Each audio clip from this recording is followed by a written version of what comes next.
You're listening to Flash in the Pan by John and Tony Rakestraw, produced by StreamingMurder.com. Our books are available at Amazon.com.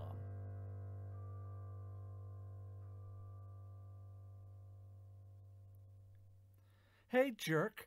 I didn't have anything to do with my husband's murder, the email screamed. I stared at the email for a few minutes. All I did was write a story. This email continued, with many words of insults to my manhood, my storytelling, and then the last line, which made the hair on the back of my neck stand on end. You take down this story now, or I'll hunt you down and skin you alive for the lying bastard you are. I finally started making a little money from my writing, a small living with this self-publishing murder mystery on the internet. I had written many short stories, novels, and even flash fictions. None had been picked up by an agent or a big house publisher. My desk was littered with unpublished manuscripts and rejection slips. This little story had sold 1,000 copies, and now some nutcase wanted to skin me alive. Where did you even get my story? Are you an internet troll, taking real people's stories and turning them into twisted tales? I lost my husband. We have kids, bills. And you dare to make money off my pain and make me the main suspect in my husband's murder? Wrote the irate woman from the internet. I had no idea who she was or how she fit into my story. I looked up her name, found her on Facebook, saw the article about her poor husband's murder. My story was very similar to that man's demise. My main character, the wife who killed her husband, had actually the same name as the email nut. Even worse, my murder victim had the same name too. Did I read about this story on the internet and subconsciously wrote a best-selling story from it? A week later, I was selling in the 100,000s, and weeks later there was even talk of a movie deal. I had agents and the biggest of the big publishing houses out there talking to me. Was I living off the misery of another person's tragedy? She became an internet troll, asking how could I make up such a story, the juicy details of their life together. Did I have a PI investigating their lives? She even went to the sites where my story was being reviewed and wrote about how bad a writer I was. She trolled me all over the internet. I got a hold of my lawyer and asked for help to stop this nutcase. She told me to just ignore the woman.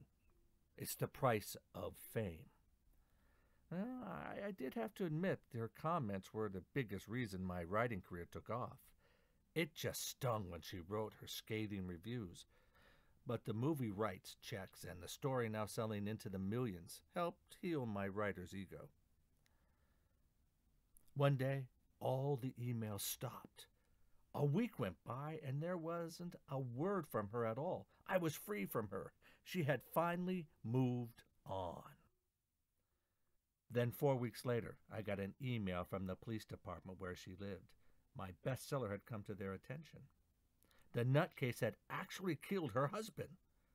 Just like in my story, she had a boyfriend who helped her. How they planned and executed her husband was a lot like my story. The detectives came to ask a few questions. They wanted to know if I was an accomplice.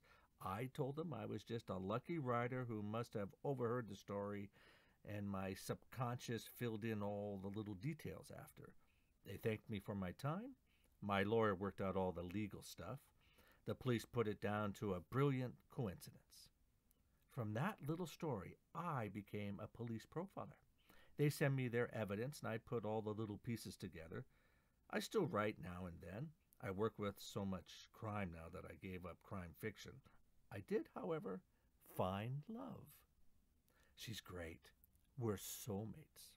Because of her, I write true romances, sexy history romances, and modern-day love stories gone wrong. My life is going so wonderful, so fantastic. Then tonight, just before we got ready to leave for the premiere of my movie, I stopped to read my emails from my readership, my loving fans who adore my stories. I see this. I didn't cheat on my girlfriend with her sister. You're a sick a-hole. I wonder if I'll be able to get a movie deal and $1 million off this mess.